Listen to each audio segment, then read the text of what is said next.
Days are the hardest days, don't you worry anymore. 'Cause when life looks like easy street, there is danger at your door. Think this through with me. Let me know your mind. Whoa, all I want to know is, are you kind? Kindness can change your life. It was right before I left Chicago when I was going to Florida. I went to the Women's March on Chicago. I mean, I like women, my mother's a woman, that helps. But I went because it was a march for something and not a march against anything. It wasn't anti-Trump. I'm not anti-Trump. I mean, a friend gave me his book, The Art of the Deal. He said it was a gag gift. It certainly made me gag. But I'm not anti-Trump, just like I wasn't pro-Obama. It's like, which I know shocked some people because people think all black people voted for Obama and all black people love Obama and every black man wants to be Obama, but no. I mean, frankly, I'll stick with Tupac. Tupac kept his promises. When Tupac said a nigga was gonna get shot, that nigga got shot. But I don't follow politics, I follow baseball. Okay, so I remember when I was a little kid, I was playing with my Christmas toys, and I had He-Man and I had Castle Grayskull, and I had gotten to the point where I just made Skeletor bitch slap He-Man, and I heard this guy on TV, and he was talking about a kinder, gentler America. He said he saw 1,000 points of light. I don't know, somehow as a kid that just kind of stuck with me.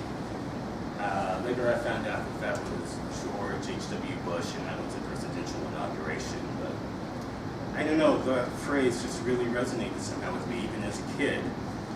Shortly after that, my Aunt Jimmy had a heart attack and we all ran to the hospital. And we were there at the hospital and the doctors and the nurses were there and everybody, there was all this drama. But what I remember from the experience is that they were so kind to her and kind to us.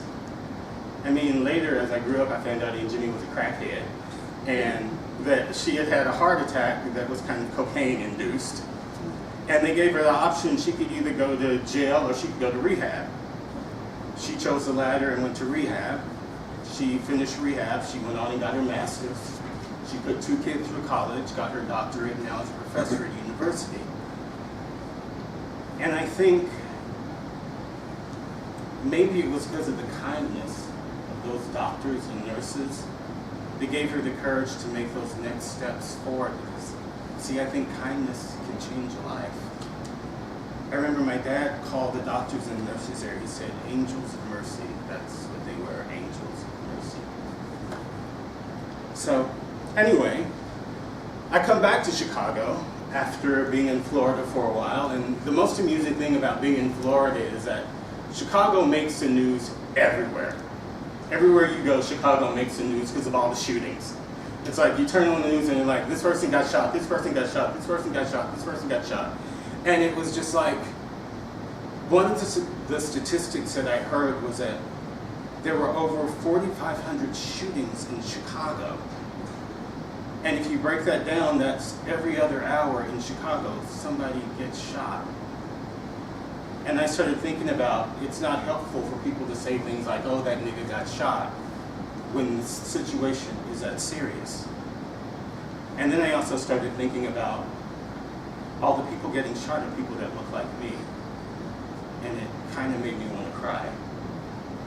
But I come back to the city, and I feel like knowing all of this and hearing all of this nationally that I wanted to do something about it. So I went to a Black Lives Matter rally.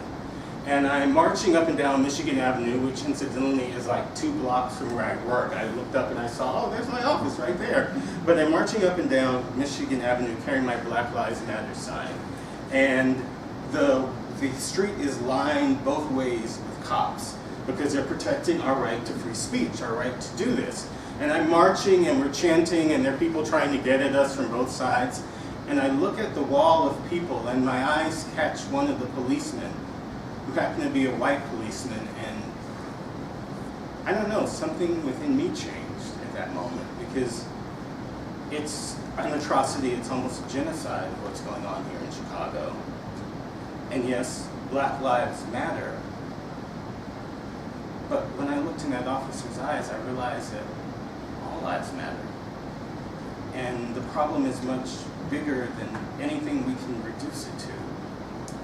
And the kindness in his eyes, it really kind of changed my life somehow.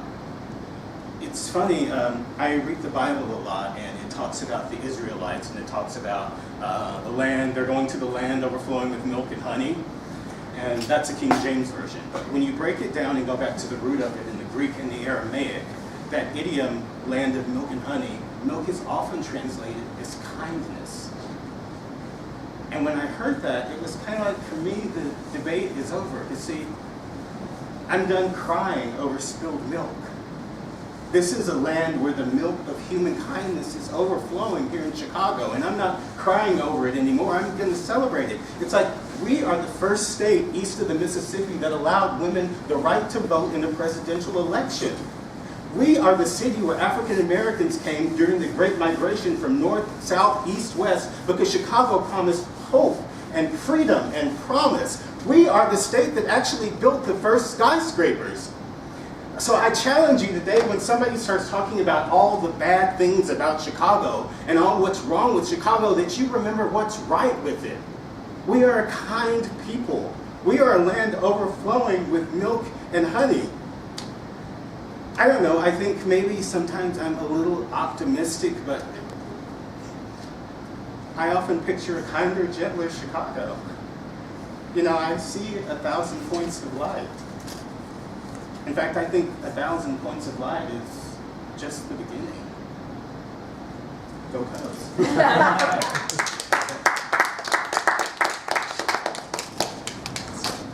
was a really heartwarming speech. Next we have Tim, your real legacy.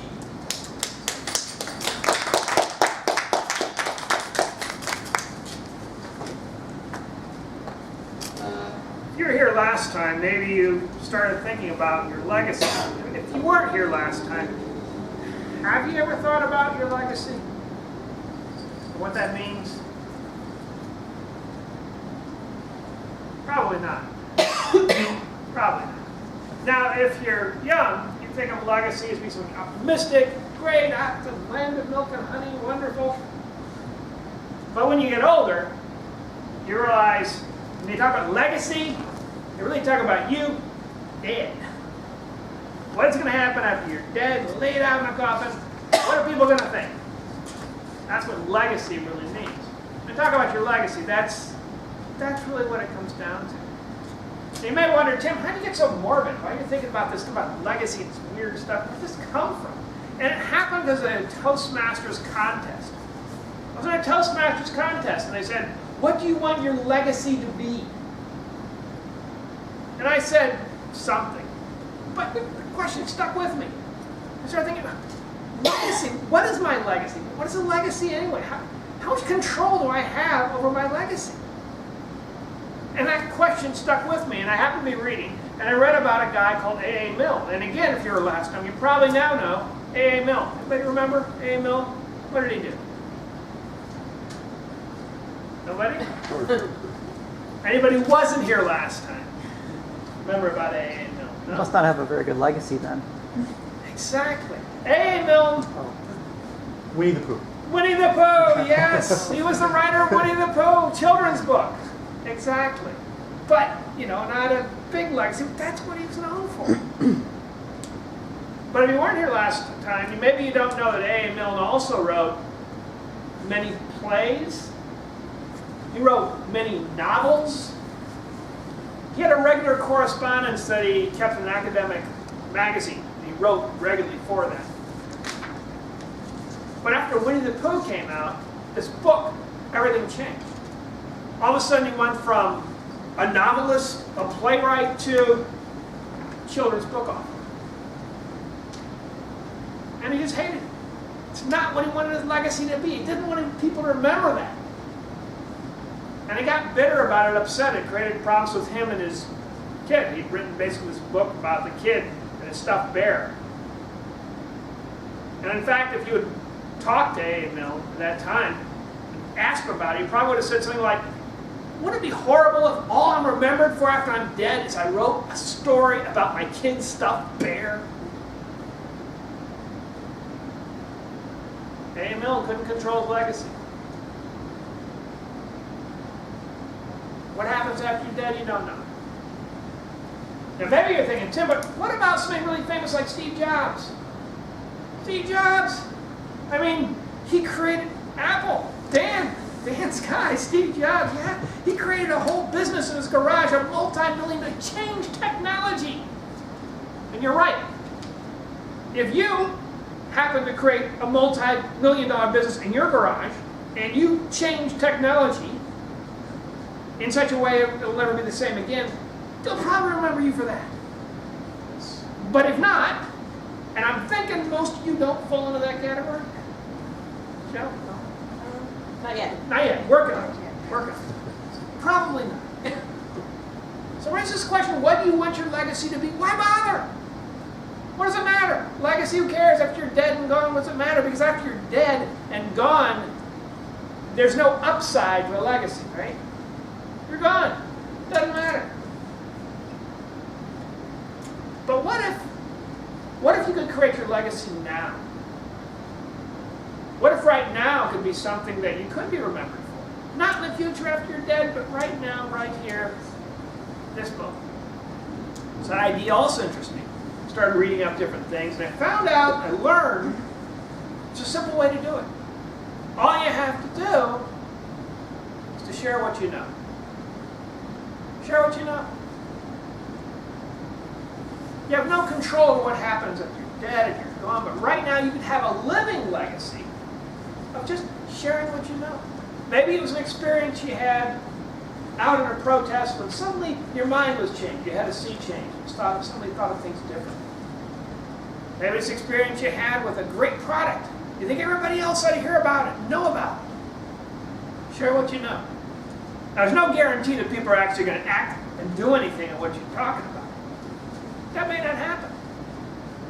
But you'll get the wisdom out.